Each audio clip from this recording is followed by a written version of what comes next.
Capítulo 21. ¿Por qué medios consigue un príncipe hacerse estimar? Nada influye tanto en que un príncipe sea estimado como las grandes empresas y, en general, las acciones extraordinarias. A Fernando V, hoy día reinante en España, se le puede mirar como a un príncipe nuevo, puesto que de simple rey de un estado pequeño ha llegado a ser, por su grande reputación y gloria, el primer rey de la cristiandad. Si se consideran sus acciones, se hallará en todas ellas un carácter de elevación tan extraordinario que algunas parecen ya desmesuradas. Apenas subió este príncipe al trono cuando dirigió sus armas contra el reino de Granada, guerra que fue el fundamento de su grandeza. Pues, distraídos los magnates de Castilla con las batallas, estuvieron muy lejos de fijar su atención en las novedades políticas y de advertir la autoridad que el rey iba acrecentando cada día a costa de ellos, manteniendo con los caudales del pueblo y de la Iglesia los ejércitos que le elevaban al alto grado de poder en que le vemos. Para formar luego empresas todavía más brillantes, se cubrió mañosamente con la capa de religión y, por un efecto de piedad bárbara y cruel, lanzó a los moros de sus estados un rasgo de política verdaderamente deplorable y sin ejemplo. Vistióse también Fernando del mismo disfraz para invadir sucesivamente el África, la Italia y la Francia, alimentando siempre los proyectos más vastos y al mismo tiempo más idóneos, para concentrar la atención de sus súbditos en los sucesos de su reino. Así es como este príncipe ha sabido disipar las tormentas que se formaban contra él, y le hemos visto luego conseguir sus fines sin encontrar obstáculos de parte de sus súbditos. También es útil, a veces, decretar castigos ejemplares y conceder recompensas extraordinarias, porque esto causa mucho ruido y produce siempre grande impresión en los ánimos. Bernabé Visconti, señor de Milán, puede servir de ejemplo en esta parte. Téngase presente que los que gobiernan deben generalmente esforzarse para parecer grandes en todas sus acciones y evitar todo lo que dé indicios de debilidad o de incertidumbre en sus designios. El príncipe, que no sepa ser amigo o enemigo decidido, se granjeará con mucha dificultad la estimación de sus súbditos. Si están en guerra dos potencias vecinas, debe declararse por una de ellas, so pena de hacerse presa del vencedor sin ningún recurso y alegrándose el mismo vencido de su ruina, porque el vencedor no podrá mirar con buenos ojos a un amigo incierto que le abandonaría al primer revés de la fortuna y que el vencido nunca le perdonará que se haya mantenido tranquilo, espectador de sus derrotas.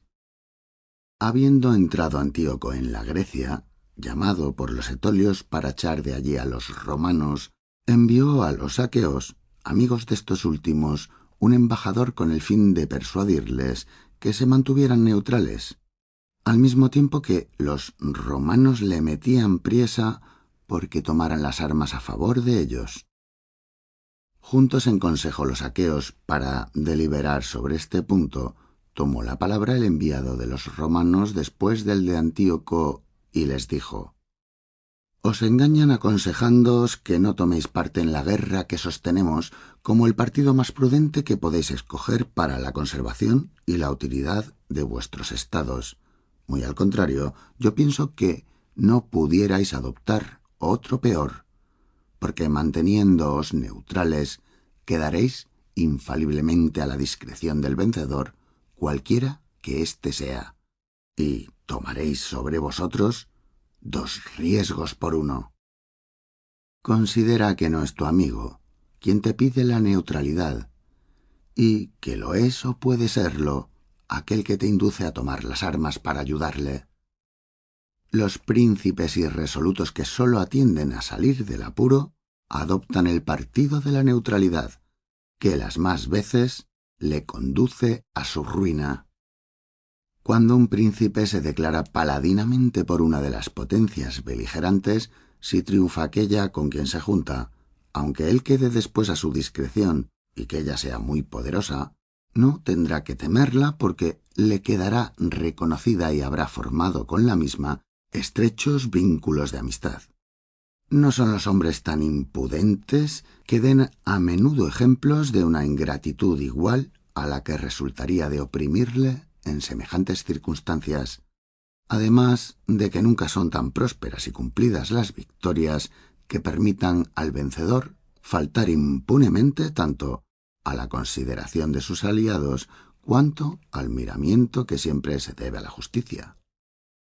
Si por el contrario fuere vencido aquel por quien te declares, no podrá olvidar el beneficio que le hicieres, y si llega algún día a mejorar su estado, podrás contar recíprocamente con su auxilio, habiéndose hecho, en cierto modo, compañero de tu fortuna.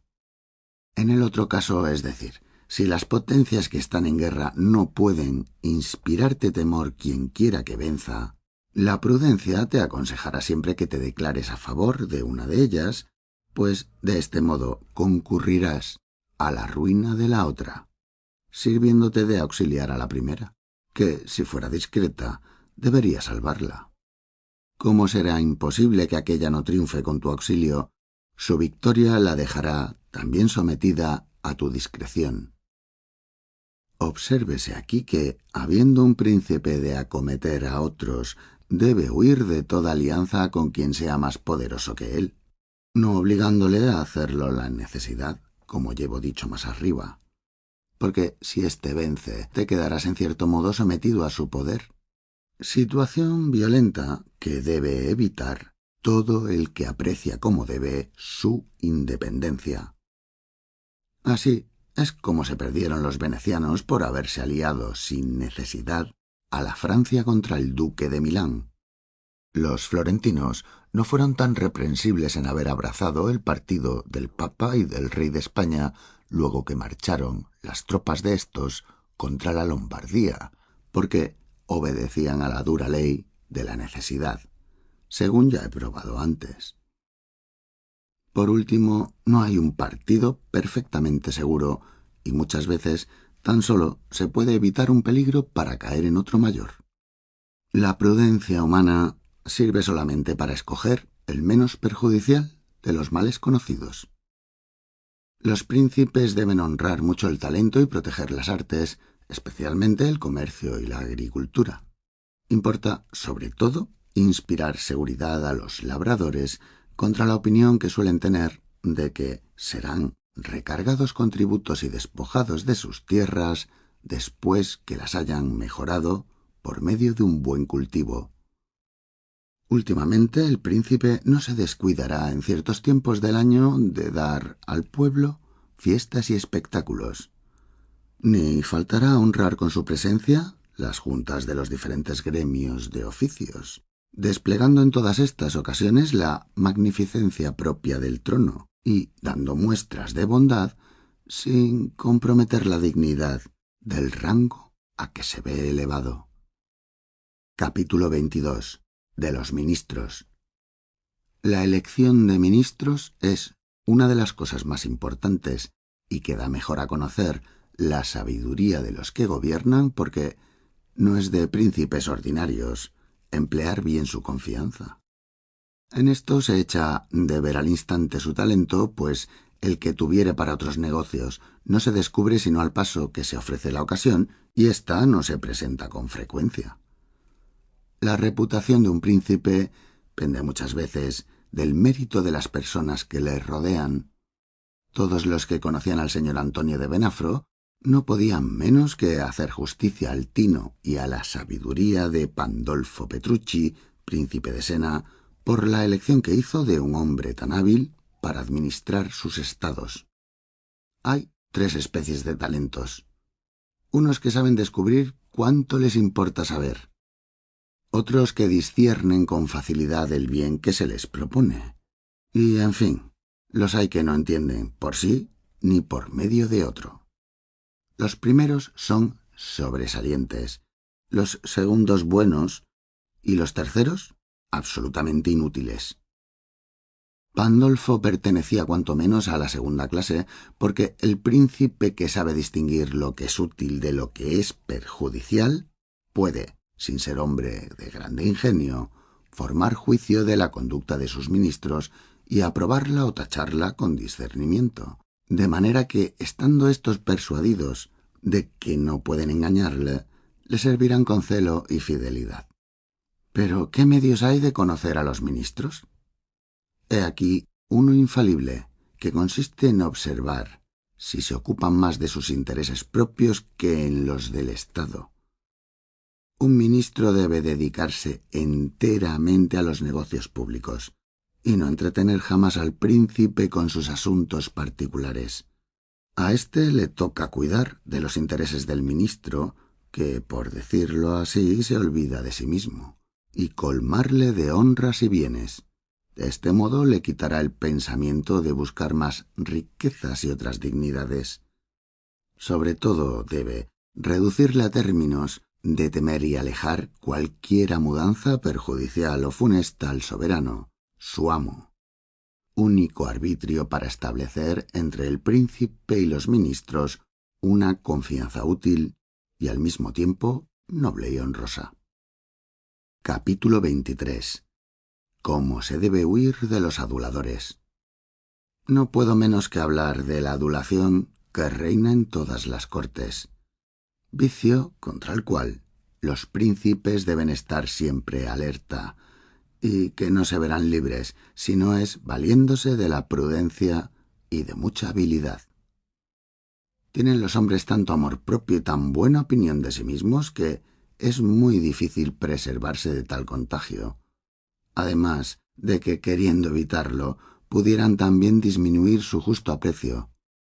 El mejor arbitrio que pueden tomar los príncipes para librarse de los aduladores es manifestar que no les ofende la verdad.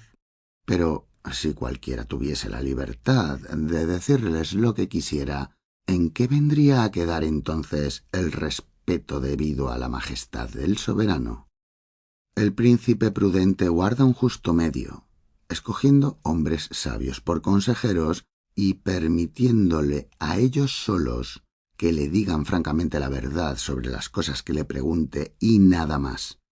Y se debe ciertamente preguntarles y oír su parecer en cuanto le incumbe, mas luego determinarse a aquello que le dicte su propia opinión, conduciéndose de manera que todas las gentes estén convencidas de que con cuanta mayor libertad se le habla, tanto más le agrada.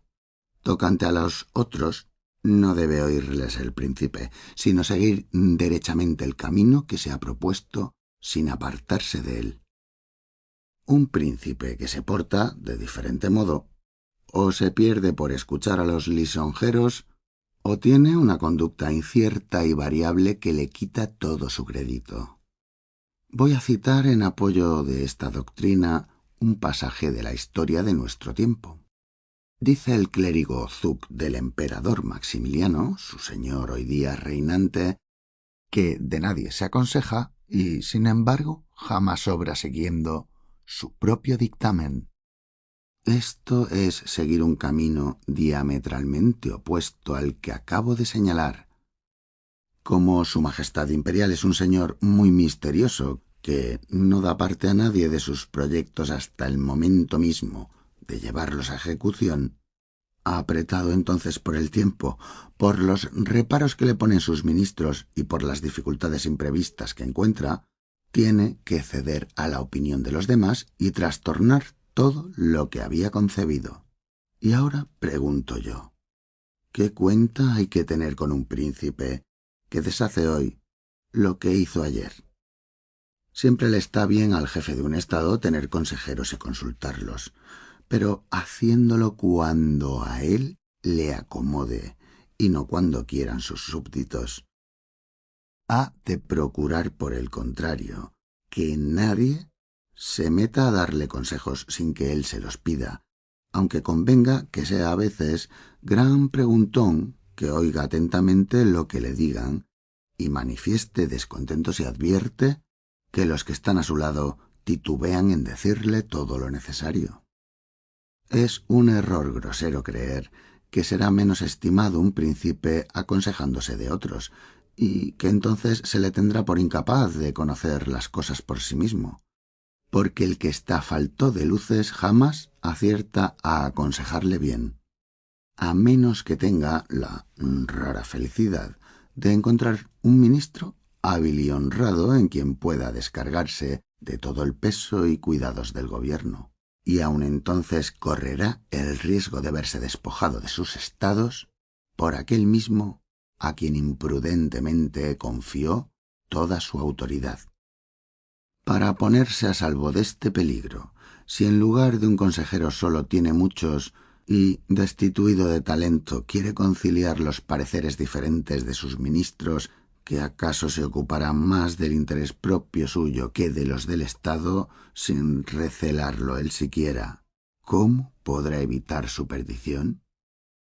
Por otra parte, los hombres en general son malos, y no se inclinan al bien sino obligados por la fuerza, de lo que se infiere que la sabiduría sola del príncipe es la que ha de producir los buenos consejos, y que los buenos consejos nunca o rara vez suplan la sabiduría del príncipe. Capítulo 24. ¿Por qué los príncipes de Italia han perdido sus estados? Un príncipe, aunque sea nuevo, se mantendrá tan fácilmente en la posesión de sus estados como aquel que reine por título de herencia, si se conduce con arreglo a las máximas que acabo de explicar. Y aun en el primer caso, su condición será preferible bajo ciertos respetos a la de un príncipe hereditario, porque como se examina con más atención el sistema de un príncipe nuevo, principalmente si gobierna con tino y sabiduría, este mismo mérito suyo le captará el afecto y estimación de los pueblos, mucho mejor todavía que la legitimidad del título de su dominio. Siendo cierto, por otra parte, que los hombres atienden más a lo presente que a lo pasado, y no piensan en variar cuando se hallan bien. Un príncipe que llena cumplidamente sus deberes nunca debe temer que le falten defensores. Lejos de ser un motivo para disminuir su aprecio la novedad de su fortuna, doblará por el contrario su gloria, como que su mérito sólo será el que haya vencido todos los obstáculos que se le presentaron, y al paso que el reino de éste adquiere más esplendor por las buenas leyes que establece, por la institución de una milicia respetable, por los amigos útiles que ha granjeado y por empresas brillantes consumadas con buen suceso. Asimismo se envilece y degrada aquel que por su impericia o por su culpa pierde los estados que había heredado de sus mayores. Si se examina la conducta del rey de Nápoles, la del duque de Milán y la de otros que han perdido sus dominios en nuestros días, se advertirá que han incurrido todos en un grande error por haberse descuidado en levantar una milicia nacional y además el no haber hecho caso de ganarse el afecto de los pueblos, captando al mismo tiempo la voluntad de los magnates. Tan cierto es que por desaciertos de esta naturaleza puede perderse un estado respetable y capaz por sí mismo de poner en campaña un ejército numeroso. Filipo de Macedonia, no el padre de Alejandro Magno, sino el que fue derrotado por Tito Quintio, poseía un estado muy poco considerable comparado con el de Roma y los de Grecia, contra cuyas fuerzas combinadas tuvo que defenderse. Persistió, no obstante, a estas grandes potencias, y en muchos años que duró la guerra tan solo perdió unas cuantas ciudades. Pero este príncipe era guerrero distinguido, sabía además contemplar a los grandes y hacerse amar de los pueblos. No deben, pues, nuestros príncipes de Italia echar la culpa a la fortuna de haber perdido sus estados, sino a su cobardía y a su falta de previsión, porque estaban tan distantes de creer posibles semejantes trastornos como sucede de ordinario a los gobiernos que han gozado de tranquilidad por algún tiempo, que, cuando vieron acercarse al enemigo, huyeron en vez de defenderse, contando con que los pueblos, cansados bien pronto de la insolencia del vencedor, no tardarían en volverlos a llamar. Cuando no hay otro partido que tomar, no es tan malo el último, pero considerando que es una vergüenza despreciar los medios honrosos de evitar su ruina y dejarse así caer con la esperanza de que otro los levantará, esperanza por lo regular vana, pero que aun teniendo algún fundamento es expuesta, porque aquel que confía en el socorro extranjero debe temer no hay un dueño en su favorecedor. El príncipe ha de buscar recursos en sí mismo y en su valor contra la mala fortuna. Capítulo 25. ¿Qué influjo tiene la fortuna en las cosas de este mundo y de qué modo se le puede hacer frente siendo adversa? No ignoro que han querido muchos, y piensan todavía, que las cosas de este mundo se gobiernan de tal modo por la providencia o por la fortuna, que ningún poder tiene la prudencia humana contra los acontecimientos, y es por lo mismo inútil tomarse cuidado por lo que ha de suceder en varias ocasiones, o tratar de evitarlo, o de impedirlo. Las revoluciones de que hemos sido y somos todavía testigos son muy propias para acreditar una opinión semejante, de la cual aún a mí mismo me cuesta muchas veces trabajo defenderme, considerando cuánto estos sucesos han pasado más allá de lo que podíamos conjeturar. Sin embargo, como todos tenemos un libre albedrío, yo pienso, y es necesario reconocer que la fortuna no gobierna el mundo en tales términos que no le quede a la prudencia humana una gran parte de influjo en todos los sucesos que vemos. Yo compararía el poder ciego de la fortuna con un río violento, que cuando sale de madre inunda los campos, arranca de cuajo los árboles, derriba y se lleva los edificios. Transporta las tierras de un lugar a otro y nadie se atreve ni puede oponerse a su furor. Todo lo cual no impide el que luego que vuelve a sujetarse dentro de sus márgenes se construyan diques y calzadas para precaver nuevas inundaciones y estragos. Lo mismo sucede ciertamente con la fortuna, que ejerce su poder si no se le opone alguna barrera. Echando una mirada a Italia, teatro de frecuentes ambiciones que ella misma ha provocado, se advierte que es un país falto de diques y sin defensa. Si se hubiera puesto en estado de resistir a sus enemigos, a imitación de España, Francia y Alemania, a la irrupción de los extranjeros, su suerte habría sido desastrosa o no hubiera sido invadida. Ya no hablaré más sobre los medios generales de vencer la mala fortuna, pero limitándome a ciertas particularidades, debo notar que aun en el día de hoy no es cosa rara ver a príncipes que han caído de un estado de prosperidad en la desgracia sin que pueda esto atribuirse a alguna mudanza en su conducta o en su carácter, lo cual, en mi juicio, proviene de las causas que he manifestado antes con bastante extensión, a saber, que los príncipes que se fían demasiado de la fortuna se arruinan cuando ésta los abandona. Aquellos que arreglan su conducta a las circunstancias rara vez son desgraciados porque la fortuna se muda solamente para los que no saben acomodarse con el tiempo. Prueba de esto es la diversidad de caminos que toman los que corren en pos de la gloria o de las riquezas. El uno se dirige hacia su objeto a bulto y a la buena ventura, el otro con discernimiento y medida. Este usa de la astucia y aquel de la fuerza. Si no tiene, espera. Otro es impaciente. Y no obstante, vemos a algunos conseguir su intento por estos medios tan diversos y aún contrarios, y algunas veces de dos que siguen la misma senda.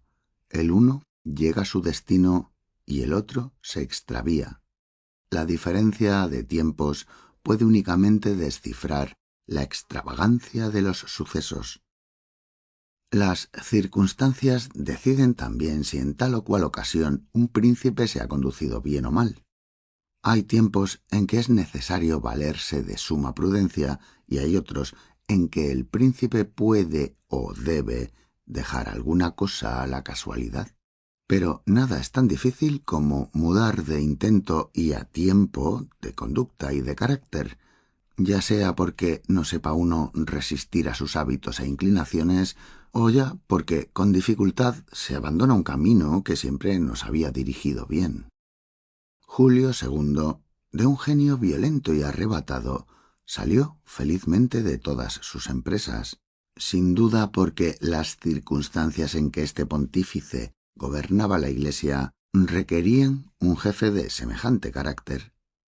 Aún hay memoria de su primera invasión del territorio de Bolonia, viviendo Juan Bentivoglio la que dio celos a los venecianos, a España y a Francia, pero no se atrevieron a incomodarle unos ni otros. Los primeros porque no se consideraban con fuerza suficiente para resistir a un pontífice de aquel carácter.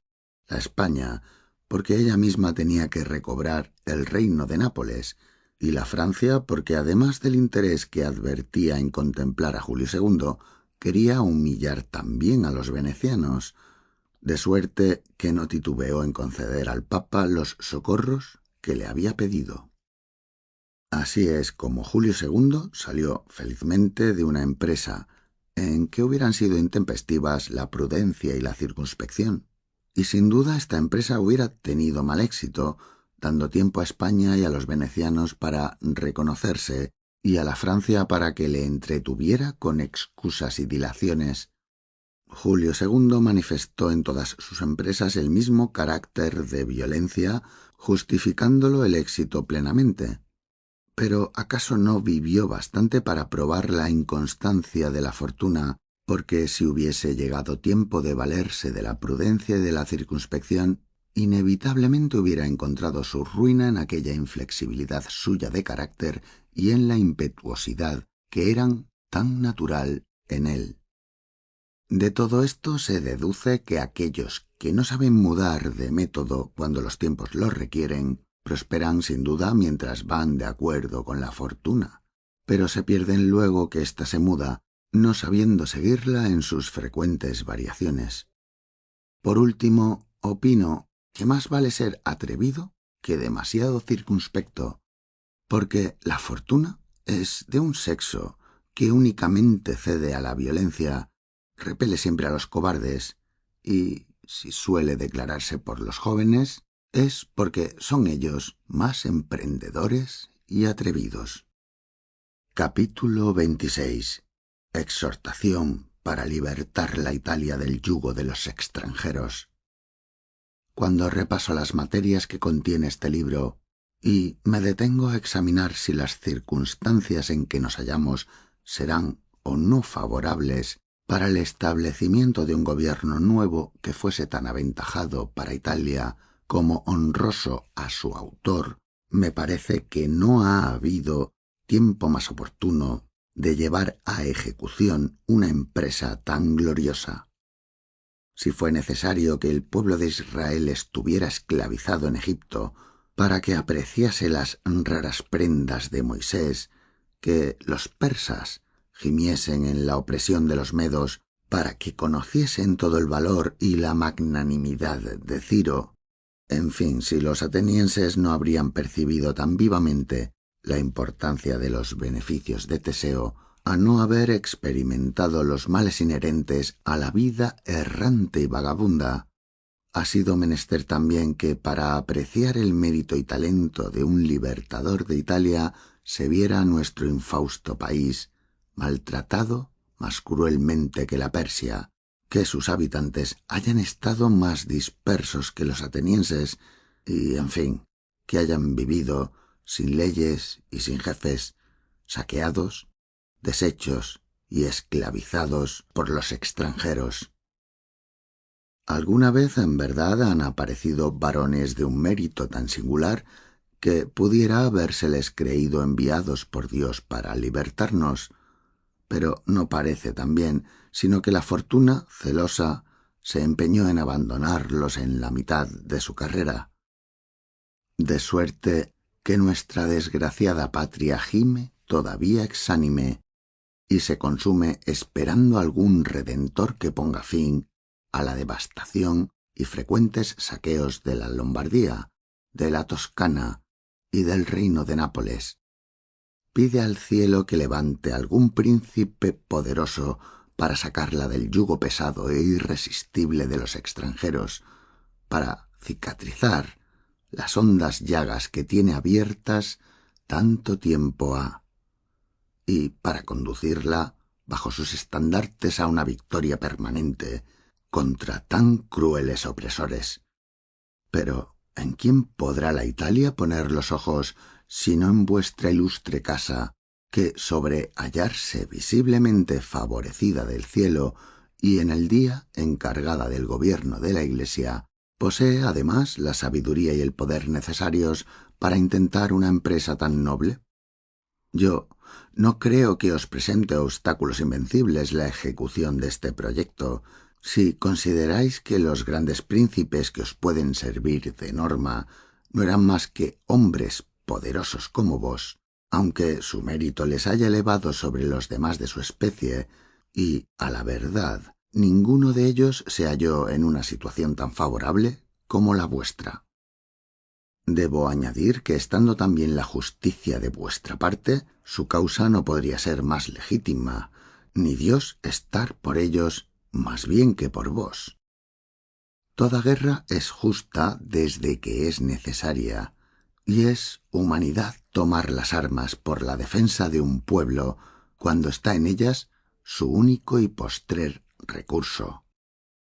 Todas las circunstancias concurren a facilitar la ejecución de un designio tan noble, y basta para llevarle a buen término caminar por las huellas que dejaron los hombres ilustres que os he dado a conocer en el discurso de esta obra. ¿Es acaso necesario que hable del cielo? Pues ya he manifestado también su voluntad por las señales prodigiosas. Se ha visto al mar abrirse y dar paso por sus abismos, a una nube señalar el camino que se debe seguir, brotar agua de una roca y caer maná del cielo. Todo lo demás debemos hacerlo nosotros, pues Dios no nos ha dotado de inteligencia y de voluntad si no es para alcanzar la porción de gloria que nos está reservada. Si ninguno de nuestros príncipes ha podido hasta ahora hacer lo que se espera de vuestra ilustre casa, y si la Italia ha sido en sus guerras constantemente desgraciada, consiste en que no se ha acertado a reformar sus instituciones militares, aboliendo el antiguo método de pelea y tomando otro más adaptable a las luces del día. Nada honra más a un príncipe nuevo, ni influye tanto en alcanzarle la admiración y respeto de sus súbditos como las instituciones y leyes nuevas que establece cuando éstas son buenas y van acompañadas de un carácter de grandeza. La Italia se halla indudablemente bien dispuesta para recibir nuevas formas. A sus habitantes de ningún modo les falta valor, les faltan buenos jefes, y prueba de esto es que los italianos son muy diestros en los desafíos y en otras contiendas particulares, al paso que en las batallas aparece casi apagado su coraje. Un fenómeno tan raro no puede atribuirse sino a la debilidad e impericia de los oficiales, que no saben hacerse obedecer por aquellos que conocen o presumen conocer el oficio de la guerra. Y así vemos que las órdenes de los principales capitanes de nuestro tiempo no se han ejecutado jamás con exactitud y claridad. He aquí por qué los ejércitos levantados en Italia para las guerras que hemos tenido de 20 años acá han sido casi siempre derrotados. Basta acordarse de las batallas de Tar, Alejandría, Capua, Génova, Baila, Bolonia y Mestri, proponiéndose, pues, vuestra ilustre casa imitar a aquellos antepasados nuestros que libertaron a su país del dominio de los extranjeros. Debe antes de todo formar una milicia nacional, que es la única buena y en cuya fidelidad puede tenerse confianza, siendo de notar que aun cuando cada soldado en particular sea bueno, llegarán a ser todavía mejores todos reunidos, viendo que el príncipe los lleva por sí mismo al combate, los honra y recompensa. Síguese de aquí que es indispensable tener tropas sacadas del mismo país si se quiere que éste no sea invadido por los extranjeros.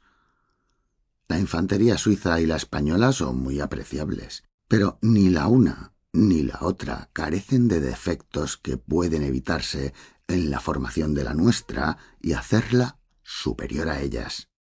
Los españoles no pueden resistir el choque de los escuadrones, ni los suizos sostenerse al frente de una infantería tan valiente y obstinada como la española sin volverla la espalda. En efecto, se ha visto y se verá mucho tiempo que las tropas de infantería española no pueden resistir el choque de la caballería francesa y que a la infantería suiza puede arrollarla la infantería española.